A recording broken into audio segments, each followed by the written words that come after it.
যুক্তরাষ্ট্রের president Donald Trump মার্কিন কংগ্রেসকে আনুষ্ঠানিকভাবে জানিয়েছেন ওয়াশিংটন ইরানের সঙ্গে যুদ্ধে জড়িয়েছে। এদিকে আইআরজিসির সাবেক এক শীর্ষ কর্মকর্তা নজিরবিহীনভাবে সরাসরি ট্রাম্পকে হুমকি দিয়েছেন। এসব বিষয় নিয়ে কথা হবে আজকের প্রথম আলো নির্বাচিত খবরের এই আয়োজনে। আপনাদের সবাইকে স্বাগত জানাচ্ছি। আমি এস আল আরেফিন, আর আমার সঙ্গে রয়েছেন প্রথম আলো সহকারী বার্তা সম্পাদক পার্থশঙ্কর সাহা। পার্থশঙ্কর সাহা, আপনাকে স্বাগত। ধন্যবাদ। পার্থশঙ্কর সাহা, আপনার কাছে প্রথমে যেটা জানতে চাই যে সরাসরি আসলে ট্রাম্প কেন আবার হঠাৎ করে এত কঠোর অবস্থানে গেলেন? ট্রাম্পের অবস্থান তো আসলে প্রতিদিন প্রতি মুহূর্তে আসলে পরিবর্তিত হয়। তো সেই জায়গাটাতে আজকে নিউ ইয়র্ক টাইমস একটা প্রতিবেদন করেছে, যেটা এখন আমরা অনলাইনেও আছে। সেটি হচ্ছে যে উনি আবার ঘোষণা করেছেন যে আমরা এখন যুদ্ধের মধ্যে আছি আর কি, যুদ্ধ শুরু হয়েছে নতুন করে। আপনার মনে রাখতে হবে সেটা হচ্ছে এর আগে এই কংগ্রেসের অন্তত আমি বলছি হচ্ছে প্রতিনিধি পরিষদে, সেখানে ট্রাম্পের যে ক্ষমতা যুদ্ধ ঘোষণা করার, সেটার ব্যাপারে তার যে সীমাবদ্ধতা আরোপের একটা চেষ্টা করা হয়েছিল। কারণ তাদের যে ওয়ার পাওয়ার্স রেজলিউশন যেটা আছে 1973 সালে, তাই সেই অনুযায়ী যুদ্ধ ঘোষণার 60 দিনের মধ্যে কিন্তু তার অনুমোদন নিতে হয়, কিন্তু এক্ষেত্রে কিন্তু ব্যত্যয় ঘটেছে। সেই জন্য তার ক্ষমতাকে সীমাবদ্ধ করা হয়েছিল। তো তারপরে কিন্তু এই ঘোষণাটা এলো, এবং দেখেন কখন ঘোষণাটা এলো, যখন কিনা আমরা মোটামুটিভাবে একটা ধরে নিচ্ছি যে একটা সমঝোতা স্মারক হয়েছে এবং একটা চুক্তি হবে। সেই চুক্তির মধ্যেই কিন্তু গত পরশু থেকে আমরা দেখছি যে হঠাৎ করেই যুক্তরাষ্ট্র একটা আগ্রাসী ভূমিকা নিয়েছে, পাল্টা আবার ইরান হামলা চালিয়েছে কোন জায়গাগুলোতে, মধ্যপ্রাচ্যে যে যুক্তরাষ্ট্রের যারা মিত্র যে দেশগুলো আছে তাদের বিভিন্ন ঘাঁটিগুলোতে, তাদের বিভিন্ন স্থাপনাগুলোতেও আর কি। এবং অনেক ক্ষেত্রেই সেই জায়গায় বড় বড় বন্দরও আক্রান্ত হয়েছে। জর্ডানের মতো একটি দেশেও কিন্তু মানে আক্রমণ হয়েছে। তো সব কিছু মিলিয়ে ট্রাম্পের আপনার যে প্রশ্নটা যদি আমি সরাসরি আসি যে এই মুহূর্তে আসলে কেন এই ধরনের ঘটনা, সেটা হলো যে নানা রকম ধরেন বক্তব্য আছে যে এটা আসলে একটা মানে ভালো সমাপ্তি হোক, এটা হয়তো যুক্তরাষ্ট্রের পক্ষ থেকে এখনও পর্যন্ত মুখে মুখে বললেও, যে কথা ইরানের যারা শাসক তারাও কিন্তু বলেছেন যে তাদের মুখে এবং মানে কাজের মধ্যে আসলে অনেক ব্যাপারে অমিল আছে। তো ট্রাম্পও এই কাজগুলোই করছেন, এবং নভেম্বরের মাসের যে মধ্যবর্তী নির্বাচনের আগ পর্যন্ত এরকম হবে কিনা এই ধরনের কথাও কিন্তু অনেক বিশ্লেষকের কাছে আমরা শুনছি। তো মধ্যে কথা হচ্ছে যে তার এই যুদ্ধে আপাত মানে এখন পর্যন্ত যদি আপনি বিবেচনা করেন, সেই জায়গাটায় ট্রাম্পের কিন্তু তেমন কোনো সফলতার জায়গা নেই আর কি, তাই নাকি? তো সেই জায়গাটা থেকে এই জায়গায় যদি একটা সমঝোতা হয়ে যায়, এবং তার যে মিত্র দেশ মধ্যপ্রাচ্যে, তার যে মানে খুবই ঘনিষ্ঠ দেশ ইসরায়েল, তারা কিন্তু এই সমঝোতাটাকে কখনোই মেনে নেয়নি আর কি। এই সমঝোতার টেবিলে বসার ব্যাপারটাতেও তার কিন্তু অনেক ধরনের রিজার্ভেশন ছিল, তারা নানা রকম কথা বলে বেড়াচ্ছিল, এবং সে তার হামলাগুলো কিন্তু লেবাননে বিশেষ করে যে হামলাগুলো, সেগুলো কিন্তু খুব একটা মানে বন্ধ করেনি। তো সেই জায়গাটাতে থেকে এখন মানে মনে হচ্ছে যে আসলে একটা যুদ্ধাবস্থা যে জারি থাকুক, এটা কোনো না কোনোভাবে হয়তো ট্রাম্পের দিক থেকেও চাওয়া আছে। আমরা দেখলাম যে আইআরজিসি সাবেক এক শীর্ষ কর্মকর্তা তিনি সরাসরি একরকম হুমকি দিয়েছেন যে হোয়াইট হাউসে ঢুকে তারা ডোনাল্ড ট্রাম্পকে হত্যা করতে পারবে, এরকম একটা তাদের সক্ষমতা তাদের রয়েছে। তো আসলে ইরানের এই হুমকি আসলে কতটা বাস্তব, নাকি এটা নিছকই কোনো যুদ্ধকালে তো আসলে যুদ্ধের যে রেটরিকগুলো আমি বলি, একজন আরেকজনকে এই ধরনের কথাগুলো বলে। তো সেক্ষেত্রে ধরেন আপনি যদি ট্রাম্পের কথা বিবেচনা করেন, উনি বলেছিলেন যে 72 ঘন্টার মধ্যে, এবং কি সভ্যতার ইতিহাসে যা দেখা যায়নি এই ধরনের ঘটনাগুলো ঘটবে, সেগুলো তো কোনো কিছু ঘটেনি।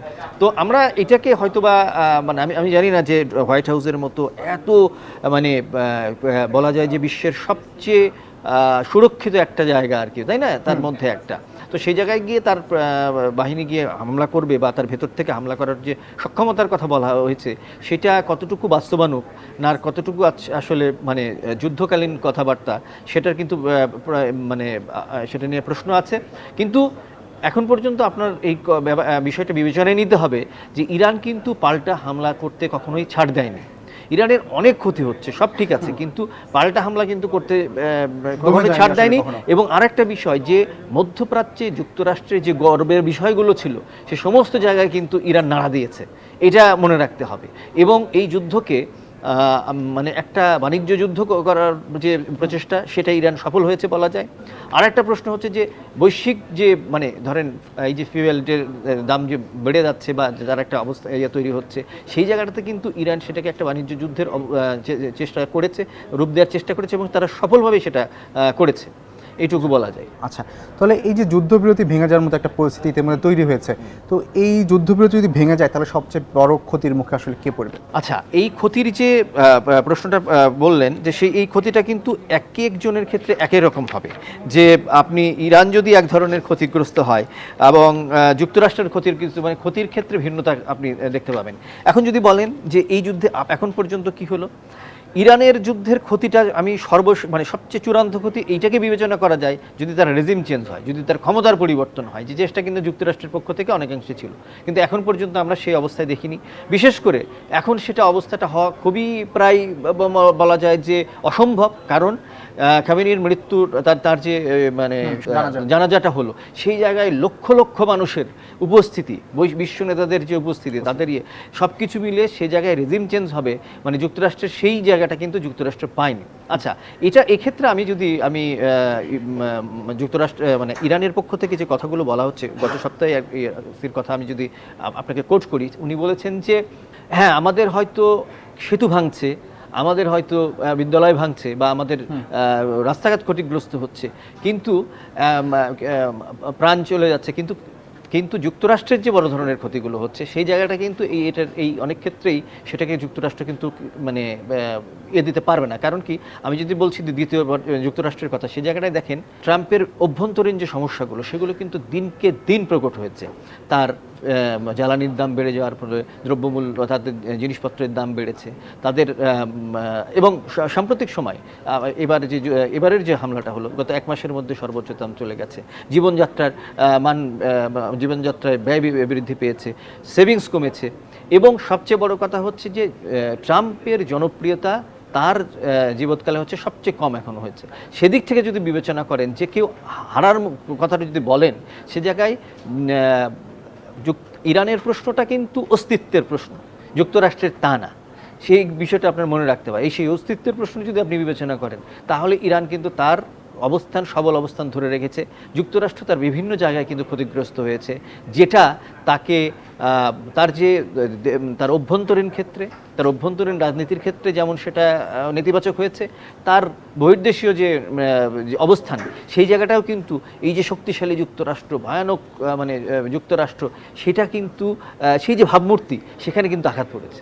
আচ্ছা, তাহলে এই যে যুক্তরাষ্ট্র এখন যে পরিস্থিতিতে আছে, তারা কি আসলে পূর্ণাঙ্গ যুদ্ধে যেতে চাচ্ছে, নাকি তারা এক রকমের সমঝোতার জন্য আসলে একটা চাপ প্রয়োগ করছে, একটা কৌশল হিসাবে তারা এভাবে আগাচ্ছে? আপনার কাছে কি মনে হয়? সেটা হচ্ছে কি, দেখেন এখন এমন একটা অবস্থার মধ্যে আমরা আছি যে এই যে এটা সাময়িকভাবে হয়তো মনে করতে পারে যে এরকম অনেক আমি একটু ভাবনার কথা আপনাকে শুরুতেই বলেছিলাম যে তাকে মধ্যবর্তী নির্বাচন ফেস করতে হবে এই বছরের নভেম্বর মাসে।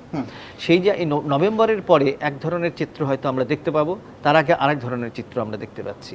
তো এই জায়গাটাতে থেকে আমরা এই যুদ্ধ যে নতুন করে শুরু করার ক্ষেত্রে আপনি বলছেন যে এটা কি চাপ দেওয়ার একটা কৌশল কিনা, আলোচনার টেবিলে কখনো কখনো এই মানে বিবদমান দুই পক্ষ যুদ্ধ মানে অবস্থা তৈরি করে থেকে এক ধরনের চাপ দেয়, সেটা একটা আছে। কথার যুদ্ধ থাকে, আবার একদম মানে সত্যিকারের যুদ্ধ থাকে, সেটা এক ধরনের আছে। কিন্তু এই যে বিষয়টা, সেটা কিন্তু তাকে আমি বললাম যে যুক্তরাষ্ট্র অনেকগুলো ক্ষেত্রে তার খুব নাজুক অবস্থান তৈরি হয়ে আছে, সেই নাজুক অবস্থানগুলোকে একটু সবল করার জন্য এই চেষ্টা হতে পারে। কিন্তু আরিফিন, যে জিনিসটা সবচেয়ে ভয়ানক হচ্ছে সেটা হচ্ছে যে এই যুদ্ধের মধ্য দিয়ে যদি যুক্তরাষ্ট্র সাকসেসফুল হয়, সেটা আমরা যারা গ্লোবাল সাউথের মানে যে দেশগুলো আছে, মানে তাদের জন্য কিন্তু খুব ভয়ানক একটা কাজ হচ্ছে। আপনি দেখেন মার্কো রুবিও, আমি জানি না সে প্রশ্ন হয়তো আমাদের আলোচনায় পরেই আসতো, আমি বলি আপনাকে, সেটা হচ্ছে যে তারা আন্তর্জাতিক যে অপরাধ মানে আদালত আছে, আজকে তার বিরুদ্ধে বলছে যুক্তরাষ্ট্রের পররাষ্ট্রমন্ত্রী, এবং বলছে যে তার নাকি সার্বভৌমত্ব এবং তার দেশের যে সামরিক বাহিনীর কলাকৌশল, কর্মকাণ্ড, সেগুলো প্রশ্নের মুখোমুখি করা যাবে, তার সার্বভৌমত্বের প্রশ্ন। এখন আপনি বলেন আমাকে যে আপনি একটি স্বাধীন সার্বভৌম নির্বাচিত সরকার ভেনিজুয়েলায় ছিল, তাকে আপনি তুলে নিয়ে আসলেন, সেটা কোন সার্বভৌমত্বের কথা হলো? এটা কি কোনো মানবিক কাজ হয়েছে? তো এবং বা যুক্তরাষ্ট্রের মানে ইরানের উপর যে যুক্তরাষ্ট্র এবং ইসরায়েলের সাম্প্রতিক যে হামলাগুলো, সেটাকে কোন মানবিকতার দিক থেকে আপনি বিবেচনা করবেন?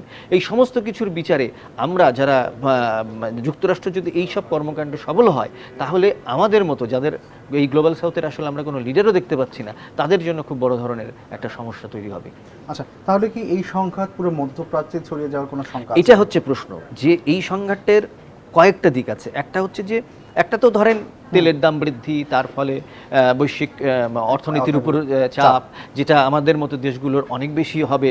কিন্তু এইখানে বড় সমস্যাটা হবে মধ্যপ্রাচ্য। এবং দেখেন, মধ্যপ্রাচ্য এমন একটা গুরুত্বপূর্ণ মানে অঞ্চল, যে অঞ্চল যদি টেনশন সেখানে বৃদ্ধি পায়, সেটা সারা বিশ্বে ছড়িয়ে পড়ে। আপনি দেখেন যে সাম্প্রতিক সময়ে জর্ডানের মতো একটা দেশকেও কিন্তু এর মধ্যে জড়িয়ে ফেলা হয়েছে। এবং যতগুলো স্থাপনা এখানে, বাহারেইন, তারপরে হচ্ছে কাতার থেকে শুরু করে সমস্ত রাষ্ট্র, এটা গুরুত্বপূর্ণ রুট ইউরোপ এবং উত্তর আমেরিকার ইয়ের পথে। তো সেই সব জায়গায় এবং বাণিজ্যের পথেও, সেই জায়গায় যদি মধ্যপ্রাচ্য একটা টেনশন তৈরি হয়, তার একটা চরম বৈশ্বিক প্রভাব আছে। আরেকটা হচ্ছে যে এই রাষ্ট্রগুলোর ভেতরে যে পারস্পরিক যে সম্পর্ক, সেটা তৈরি হতে পারে। আর একটা যে ভয়ানক মানে বিষয় হওয়ার একটা আশঙ্কা আছে, সেটা হচ্ছে যে জাতিগত বা ধর্মীয় যে উত্তেজনা, সেটাও কিন্তু ছড়িয়ে পড়তে পারে। তার একটু আলামত আমরা কিন্তু দেখতে পাচ্ছি। অর্থাৎ এর একটা ভয়ানক আসলে নেতিবাচক প্রতিক্রিয়া আছে।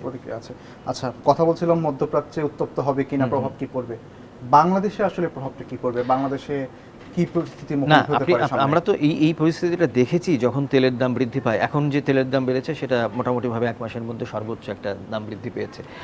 আর সেই যে অবস্থাটা কিছুদিন আগে, আমার আপনার সবারই খুব নিকট অতীতের বিষয়, আমরা নিশ্চয়ই ভুলে যাইনি যে তেল কিনতে গিয়ে ভোরবেলা গিয়ে বসে দাঁড়িয়ে থাকা, ঘন্টার পর ঘন্টা তার যানটা নিয়ে গিয়ে মানুষজন তার বাইক বলেন বা তার গাড়িটা নিয়ে গিয়ে লাইনে দাঁড়িয়ে আছে। এই ভয়ানক অবস্থাগুলো আমরা কিন্তু দেখেছি। তো সেখান থেকে বাংলাদেশ কিছুটা হলেও একটা আমরা জায়গায় চলে এসেছিলাম, কারণ মাঝখানে কিছুটা স্থিতিশীল ছিল পরিস্থিতি, দামও খানিকটা কমেছিল, সব কিছু মিলে অবস্থা ভালো ছিল। কিন্তু আবার যদি সেইটা হয়, আমরা এমনিতে অভ্যন্তরীণ আমরা নানা রকম সংকটের মধ্যে আমরা আছি। আপনি জানেন যে আমাদের যে খাদ্যমূল্য, সেটার কিন্তু ভয়ানক ধরনের স্ফীতি হয়েছে, সেটা গত কয়েক মাস ধরেই চলে আসছে। এর মধ্যে যদি আবারও তেলের দাম বৃদ্ধি পায়, সেটা আমাদের সার্বিকভাবে বেকারত্ব বলেন, আমাদের প্রথম আলোয় প্রতিবেদন হয়েছে যে 20,000-এর মতো মানুষ গত কয়েক মাসে কিন্তু চাকরি হারিয়েছে। তো এই বেকারত্ব, এমনিতেই বেকারত্ব আছে, তার মধ্যেই মানে বেকারত্বর যদি আবার নতুন করে আমাদের প্রভাব, জিনিসপত্রের দাম বেড়ে যায়, নিঃসন্দেহে আরও বেকারত্ব তৈরি হবে, জিনিসপত্রের দাম বাড়বে, অভাব তৈরি হবে, সংকট তৈরি হবে। এটা বাংলাদেশের মতো, শুধু বাংলাদেশ না, বাংলাদেশের মতো অনেক দেশের ক্ষেত্রেই সেটা হতে পারে। পার্থশঙ্কর সাহা, আজকে আমরা এখানে শেষ করছি। অসংখ্য ধন্যবাদ আমাদেরকে সময় দেওয়ার জন্য। দর্শক, আমরা তখন কথা বলছিলাম মধ্যপ্রাচ্য পরিস্থিতি এবং ইরান এবং যুক্তরাষ্ট্রের মধ্যকার চলমান বিবাদ নিয়ে। আমরা আপনাদের সামনে আবার হাজির হব নতুন কোনো বিষয়ে কথা বলতে। সে পর্যন্ত ভালো থাকুন, সুস্থ থাকুন আর প্রথম আলোর সঙ্গে থাকুন।